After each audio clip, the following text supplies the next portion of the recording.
स्वामी की कुंडली की 15 सितंबर 1939 को जन्मे सुब्रमण्यम स्वामी, चेन्नई में इनका जन्म हुआ। दिग्गज राजनेता और बहुत बड़े अर्थशास्त्री, सांख्यिकीविद हैं। स्वामी ने हार्वर्ड यूनिवर्सिटी से अर्थशास्त्र में डॉक्टरेट की, साथ ही साथ हार्वर्ड विश्वविद्यालय में विजिटिंग फैकल्टी मेंबर भी रहे हैं। स्वामी 1990 से 2013 तक जनता पार्टी के अध्यक्ष रहे हैं, 5 बार लोकसभा सांसद रहे हैं।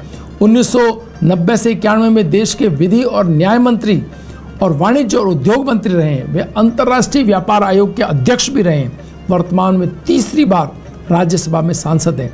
वे ऐसे व्यक्ति हैं जिन्होंने अपने आदर्शों के लिए निर्भीक होकर के आजीवन संघर्ष किया है। उनके लिए राजनीतिक, सामाजिक, आर्थिक संघर्षों की एक लंबी कहानी हम देख पाते हैं। सूर्य कुंडली के अंदर स्वराशिस्थ सूर्य और बुध की, जब कभी भी सूर्य अपनी स्वराशि के अंदर होता है, व्यक्ति में निर्भीकता, जनजात गुण होता है। आत्मा की जो सफाई है, जो एक क्लीननेस है, जो एक उच्चता है, वो आपको जनजात मिलती है। यहाँ सूर्य का अपनी स्वयं की राशि में होना उनको एक दिव्य प्रतिभाशाली व्यक्ति बनाता है। साथ साथ चंद्रमा का बुध की राशि में होना, चंद्रमा का बुध की राशि में होना उन्हें गणितीय दक्षता, नंबर्स की समझ और ज्ञान की ऊंचाइयां देता है। तो वो यहां हम देखते हैं कि किस तरह से चंद्रमा ने उनको कन्या राशि में होने के कारण ये ऊंचाई दी। साथ ही साथ मंगल का उच्च की राशि में होना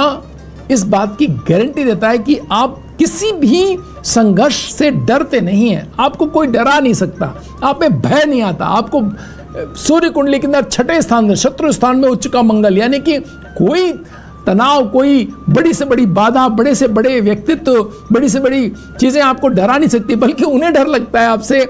मंगल अगर आपके 6ठे स्थान में, तो मित्रों जिस कुंडली के अंदर भी आप कभी देखें कि मंगल, शनि अगर 6ठे स्थान में, तो आपके नाम से ही आपके शत्रु भयभीत होते हैं। वो आपके सामने टिक नहीं सकते। आपकी कल्पना भी शत्रु के रूप में आपके शत्रुओं को सोने नहीं देती। तो इस तरह की स्थिति होती है आप मंगल के 6ठे स्थान में या शनि के 6ठे स्थान में होने की। तो यहाँ ये उच्च का मंगल तो बहुत ही विस्मयकारी स्थितियां प्रदान करता है। साथ ही साथ बृहस्पति का अपनी स्वराशि में होना और चंद्रमा से दृष्ट होना, शुक्र और बृहस्पति का दृष्टि संबंध, यानी आपको गुप्त जो सूचनाएं हैं वो बहुत तेजी से, बृहस्पति और शुक्र ऐसी स्थिति है कि शुक्र और एक तरह की इंटेलिजेंस और बृहस्पति दूसरे तरह की इंटेलिजेंस आप जब जुड़ जाएं तो कितना विलक्षण प्रतिभाशाली व्यक्ति। जिन कुंडलियों के अंदर भी बृहस्पति और शुक्र का दृष्टि संबंध प्राप्त हो, तो आप देख सकते हैं वो व्यक्ति विलक्षण प्रतिभाशाली होते हैं, बशर्त राशियां अच्छी हो।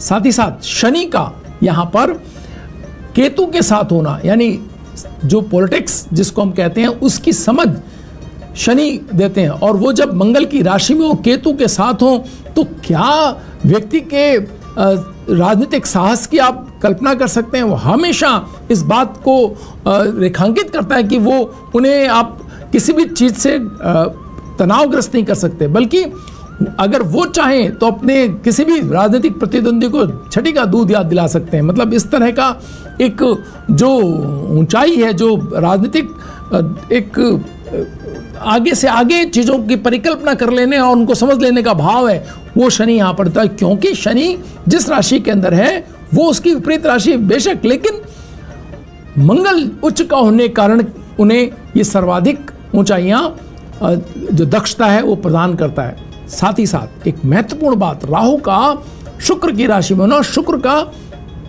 जो है नीच राशि में हो जाने से ये समस्या आती है कि उनके अपने जो ऊंचाइयां थी जीवन के अंदर, जो ऊंचाइयां मिल सकती थी, उनके अंदर लगातार बाधाएं ये शुक्र यहां पर देते हैं। तो वो एक ऐसी स्थिति है कि जो उनको हम सब सोचते हैं कि वो एक उनको जो है राजनीतिक रूप से जो ऊंचाइयां मिलनी चाहिए थी, उनमें कहीं ना कहीं कुछ कमी देखी जाती है उनकी महत्वाकांक्षा पूरी होने में। तो यहाँ इस बात को रेखांकित करता है शुक्र की, जब कभी भी ऐसी स्थिति के अंदर बृहस्पति से दृष्ट शुक्र हो, तो आपकी जो योग्यता के अनुसार आपको ऊंचाइयां मिलने में तो विलंब हो जाता है, रुकावटें आती हैं, लोग आपके लिए गुट बनाते हैं और प्रयत्नशील होते हैं। तो इस तरह की स्थितियां आप अपनी कुंडली में, तो आप समझ सकते हैं कि किस तरह से आपको चीजों को डील करना है।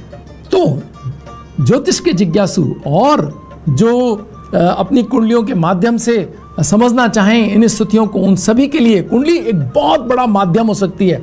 इतनी शानदार कुंडली आपके सामने, आप समझें, देखें कैसे रुकावटें आती हैं और कैसे आप चीज़ों को अपनी बौद्धिक दक्षता से ठीक करते हैं। भाग्यम में आज इतना ही। कल फिर हाजिर होंगे नई कुंडली, नई जानकारी के साथ। तब तक के लिए नमस्कार।